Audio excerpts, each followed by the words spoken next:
Hello, आज हम लोग देखने वाले हैं न्यूट्रिशन इन कॉम्प्लेक्स मल्टीसेल्युलर और एनिमल्स। ठीक है, तो कॉम्प्लेक्स मल्टीसेल्युलर एनिमल्स किनको कहा जाता है? वैसे ऑर्गेनिज्म को जिनमें organ system level of organisation होता है, वो कई सारे सेल्स के बने हुए रहते हैं, लाइक ह्यूमन्स, डॉग एट्सेट्रा। तो हम लोग इसमें देखने वाले हैं ह्यूमन में ही कि पूरा न्यूट्रिशन का जो प्रोसेस होता है वो होता कहाँ पे है? डाइजेस्टिव सिस्टम में। ठीक है, और ये जो पूरा प्रोसेस है न्यूट्रिशन का, वो 5 स्टेप्स में कैटेगराइज किया गया है, like ingestion, digestion, absorption, assimilation and egestion.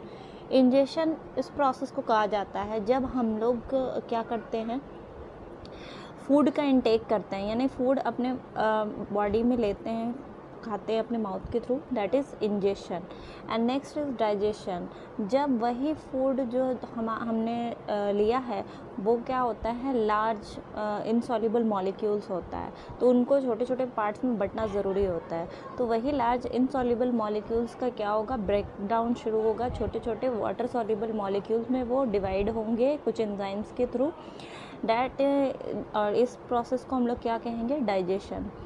Digestion के बाद अगला प्रोसेस होता है एब्जॉर्प्शन। एब्जॉर्प्शन हम कहते हैं कि जब हमारा जो डाइजेस्टेड फूड पार्टिकल्स है, जो डाइजेस्ट मतलब छोटे छोटे पार्ट्स में बट चुका है, उन सारे मॉलिक्यूल्स जो होते हैं वो सब इंटेस्टिनल वॉल में एब्जॉर्ब होना शुरू होते हैं और ब्लड स्ट्रीम में जाना शुरू हो जाते हैं। ठीक है, तो ये जो एब्जॉर्प्शन हो रहा है यहाँ पे, यही स्टेप है एब्जॉर्प्शन। इसके बाद हमारा होता है एसिमिलेशन। जो एब्जॉर्ब फूड जो कि ब्लड में जा चुके हैं वो जो है हमारे बॉडी के हर एक सेल्स तक पहुँचते हैं और उनका यूटिलाइजेशन होता है for the purpose of energy, growth, repayment. तो इस प्रोसेस को हम लोग क्या कहते हैं, assimilation. And last one is egestion. Egestion वो प्रोसेस होगा जिसमें जो हमारी बॉडी में जो अनडाइजेस्टेड फूड होंगे उनको रिमूव किया जाएगा, मतलब उनको बॉडी से बाहर किया जाएगा, तो वो प्रोसेस होता है इजेशन। तो जैसा कि हम लोग जानते हैं कि ह्यूमंस में जो पूरा सिस्टम बना हुआ डाइजेशन के लिए, उसे क्या कहा जाता है, ह्यूमन डाइजेस्टिव सिस्टम। तो ये ह्यूमन डाइजेस्टिव सिस्टम जो है वो किन किन पार्ट से बना हुआ है, तो ये हम लोग कह सकते हैं it consist of alimentary canal and associated digestive glands. Then what is alimentary canal? Alimentary canal क्या होता है? एलिमेंट्री कैनाल एक लॉन्ग ट्यूब होता है जिसमें हम लोग अलग अलग पार्ट्स में कह सकते हैं कि वो ट्यूब जगह जगह पे अलग अलग नाम से जाना जा रहा है, या अलग अलग पार्ट है, like mouth, ओएसोफेगस, stomach, small intestine and large intestine. तो ये पूरा ट्यूब जो जा रहा है, शुरुआत हो रहा है जिसका माउथ से लेकर एंड हो रहा है, होता है एनस पे, तो ये पूरा एलिमेंट्री कैनाल कहलाता है। इसके साथ लगे रहते हैं कुछ ग्लैंड्स जिसे हम लोग क्या कहते हैं, एसोसिएटेड ग्लैंड्स, जो डाइजेशन में मदद करते हैं। वो ग्लैंड कौन कौन से होते हैं? Salivary gland, gastric gland, liver, pancreas. अब आ जाते हैं, हम लोग स्टार्ट करते हैं digestive system one by one, parts भी देखते जाएंगे और उसमें देखते जाएंगे किस तरीके से जो पूरा प्रोसेस है न्यूट्रिशन का स्टेप बाय स्टेप कैसे कैसे होता जाता है। तो स्टार्ट करते हैं माउथ से। माउथ और बक्कल कैविटी। माउथ में ही हम लोग सबसे पहले अपना खाना क्या करते हैं, लेते हैं। और जैसा कि हमें पता है माउथ जो है, माउथ कंटेन करता है टिथ एंड टंग।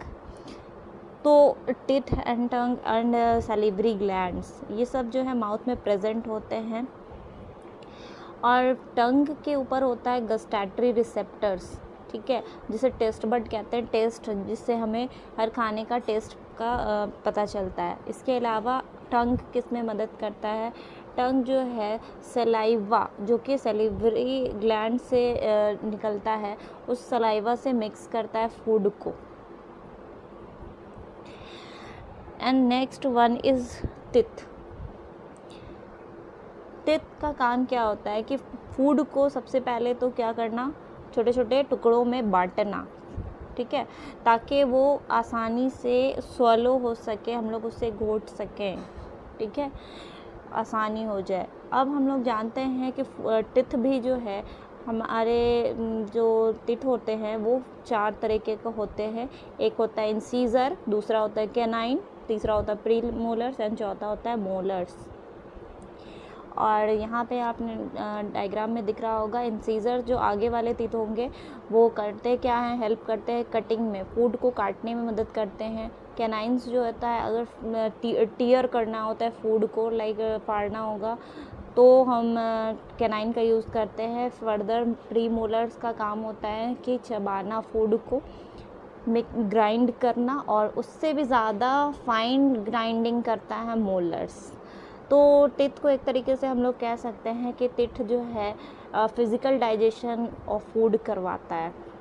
अब यहाँ पे एक साइड में आपको दिख रहा होगा डायग्राम, ये टिथ का प्रॉपर ये जो है सेक्शन दिख रहा होगा टिथ का, जिसमें हम लोग टिथ का अंदर का पार्ट्स देख रहे होंगे। First part is that is enamel.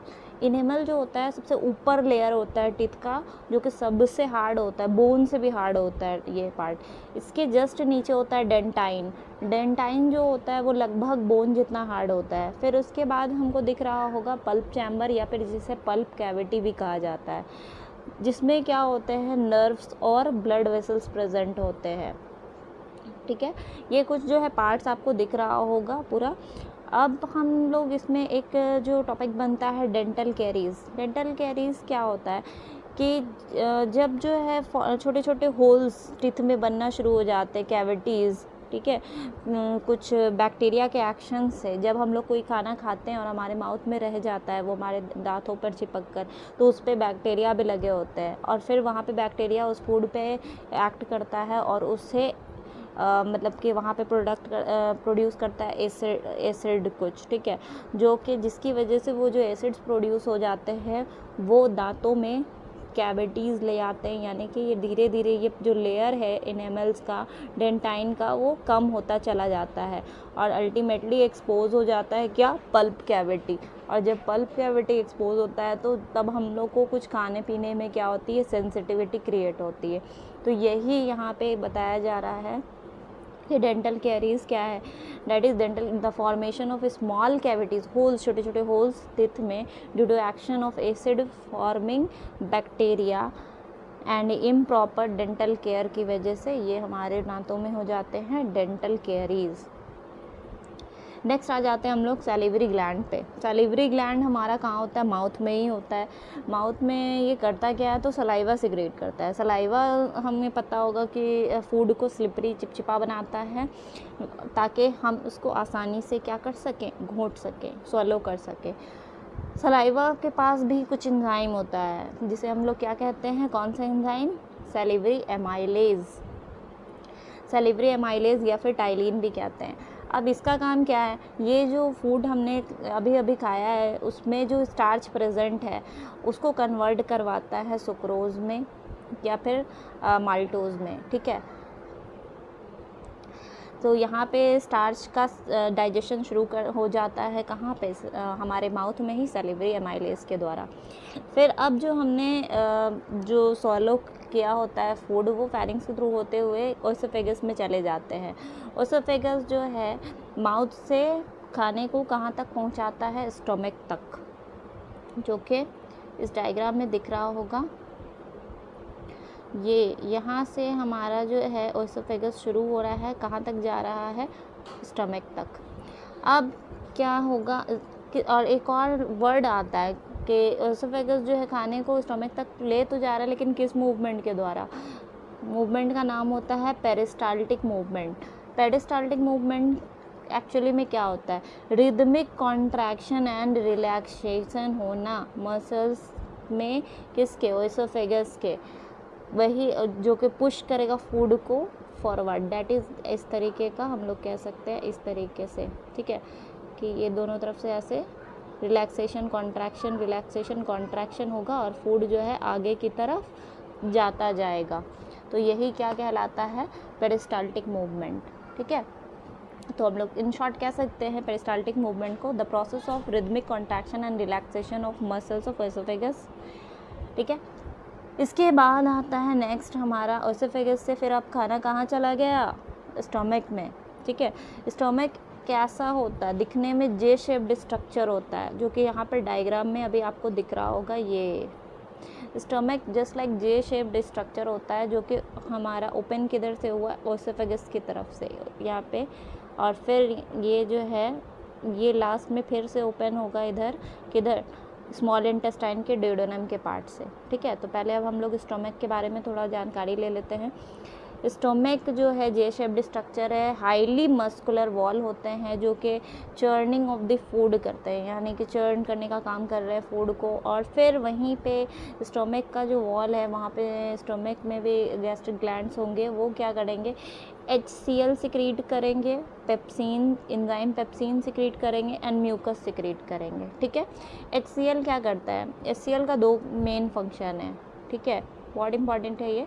HCl सबसे पहले जो फूड में जर्म्स होता है उसको मारने का काम करता है। दूसरा, हमारे स्टोमक को जो है एसिडिक मीडियम प्रोवाइड करता है, जो कि गैस्ट्रिक एंजाइम के एक्ट करने के लिए बहुत ज़रूरी है। जो कि गैस्ट्रिक एंजाइम कौन सा है, अभी यहाँ पे दिख रहा होगा, पेप्सिन। तो पेप्सिन तभी एक्ट करेगा जब वहाँ पे मीडियम हमारा क्या होगा, एसिडिक होगा। तो पहले हमारा क्या चीज़ रिलीज़ हुआ, HCl, एंड देन पेप्सिन जो है एक्टिवेट होगा और जो है पार्शियल डाइजेशन प्रोटीन का करवाना शुरू कर देगा। इसके अलावा यहाँ पे स्टोमक में सिक्रीट होता है म्यूकस जो स्टोमक के वॉल से सिक्रीट होता है और क्या करता है, तो स्टोमक को बचाता है। HCl चूँकि थोड़ा एसिडिक है तो दिक्कत आ सकती है स्टोमक को, स्टोमक डैमेज हो सकता है हमारा वॉल, तो उससे बचाने का काम कौन करेगा, म्यूकस। ठीक है, प्रोटेक्शन प्रोवाइड करेगा स्टोमक को। अगला पार्ट आ गया स्मॉल इंटेस्टाइन। जैसे कि मैंने अभी बताया कि स्टोमक के जस्ट बाद शुरू हो जाता है स्मॉल इंटेस्टाइन का कौन सा पार्ट, ड्यूडेनम। ठीक है, तो अभी हम लोग जान लेते हैं स्मॉल इंटेस्टाइन जो एलिमेंट्री कैनाल का सबसे लार्जेस्ट पार्ट होता है। ठीक है, सबसे लॉन्गेस्ट पार्ट कह सकते हैं। इसमें भी क्या होगा कि ये लगभग कितना लंबा होता है, कह सकते हैं 6.5 मीटर्स। ठीक है, एंड दो the small intestine is very long. अब इसे देखिए, कहने को तो ये सबसे लंबा है, लेकिन तब भी इसे बोला जाता है स्मॉल इंटेस्टाइन। क्यों? क्योंकि इसकी जो डायमीटर होती है वो नैरो होती है, कम होती है, इसलिए इसका नाम क्या है, स्मॉल इंटेस्टाइन है। अब स्मॉल इंटेस्टाइन 3 पार्ट्स में डिवाइड किया गया है, ड्यूडेनम, जेजुनम एंड इलियम। ये 3 पार्ट होते हैं स्मॉल इंटेस्टाइन के, जिसमें से मेजर डाइजेशन जो है वो ड्यूडेनम में हो जाता है। एक और ख़ास बात स्मॉल इंटेस्टाइन की, कि स्मॉल इंटेस्टाइन का जो ड्यूडेनम वाला पार्ट है वहीं पर ये जो है 2 associated glands like liver and pancreas से उनके सिक्रीशंस भी ये ले लेते हैं, किसके लिए, डाइजेशन के लिए। जैसे लीवर सिक्रीट करता है बाइल, जो कि कुछ देर के लिए क्या होता है कि गॉल ब्लैडर में स्टोर होता है, फिर उसके बाद जब ज़रूरत है तो ये इंटेस्टाइन में आ जाता है। तो बाइल का अब हम लोग देख लेते हैं। बाइल एक अल्कलाइन येलोइश सब्सटेंस होता है, जो कि काम क्या करता है, इसका काम होता है कि फूड को अल्कलाइन बनाना। अभी हमने क्या देखा था कि स्टोमक तक फूड क्या था, एसिडिक मीडियम था, तो फूड भी एसिडिक हो गया होगा। अब वो एसिडिक फूड जो है जब इंटेस्टाइन में इंटर करेगा तो उसे हमें बनाना है अल्कलाइन, क्योंकि पैंक्रियाटिक एंजाइम को अब उस पर एक्ट करना है, जो कि अल्कलाइन मीडियम में एक्ट करेगा। ठीक है, इसके बाद दूसरा काम, पहला तो बाइल ने बना दिया फूड को अल्कलाइन, दूसरा काम करेगा बाइल कि कुछ फैट्स भी हमारे खाने में होते हैं, उनको बाइल क्या करता है ना, ब्रेक डाउन करवाता है स्मॉल ग्लोब्यूल्स, छोटे छोटे ग्लोब्यूल्स में, ताकि इसका डाइजेशन फिर फर्दर आसानी से हो सके, जिसे हम लोग इमल्सिफिकेशन भी कहते हैं। नेक्स्ट हमारा दिख रहा होगा यहाँ पे नेक्स्ट सिक्रीशन पैंक्रियाज। पैंक्रियाज कौन सा सिक्रीशन करेगा, पैंक्रियाटिक जूस निकालेगा। पैंक्रियाटिक जूस में कौन कौन से एंजाइम होते हैं, एंजाइम ट्रिप्सिन, लाइपेज और एमाइलेज। ट्रिप्सिन किस चीज़ का डाइजेशन करता है, प्रोटीन का। लाइपेज डाइजेशन करता है इमल्सिफाइड का, जो अभी हुआ था पीछे बाइल के थ्रू। और एमाइलेज का तो पता ही होगा, एमाइलेज स्टार्च का डाइजेशन करवाता है, ब्रेक डाउन करवाता है। अब जो है स्मॉल इंटेस्टाइन में भी खुद जो है स्मॉल इंटेस्टाइन जो है कंप्लीट डाइजेशन करवाएगा किस किस का, जो हमारे प्रोडक्ट सब होंगे, कार्बोहाइड्रेट, प्रोटीन एंड फैट्स।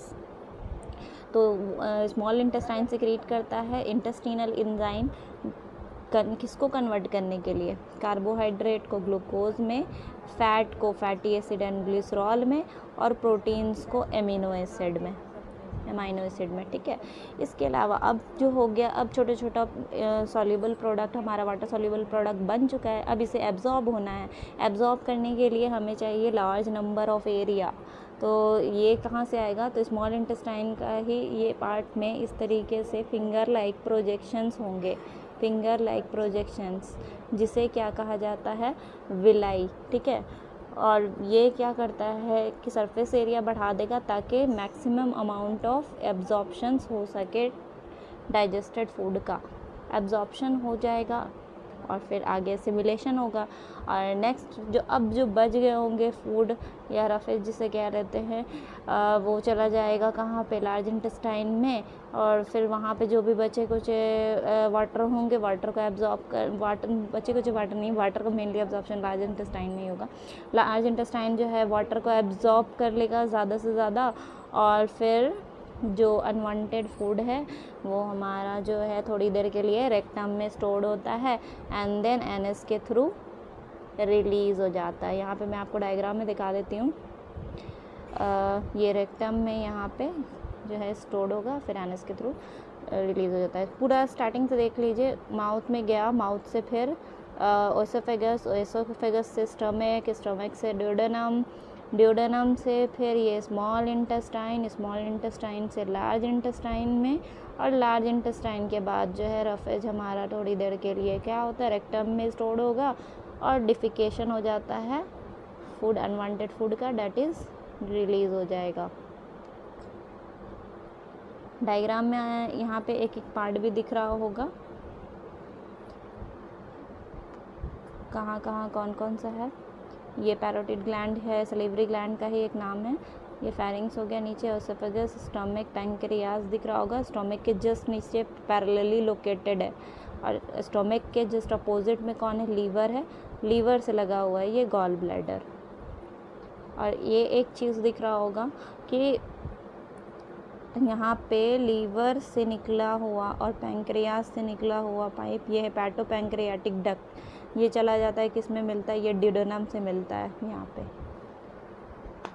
तो यहाँ तक था ये ह्यूमन डाइजेस्टिव सिस्टम या ह्यूमन डाइजेशन जिसे कह लें, न्यूट्रिशन इन ह्यूमन, ये कंप्लीट हो गया है आज। तो आई होप कि आपको वीडियो अच्छा लगा हो, तो प्लीज़ सब्सक्राइब एंड लाइक कर दीजिएगा। Thank you.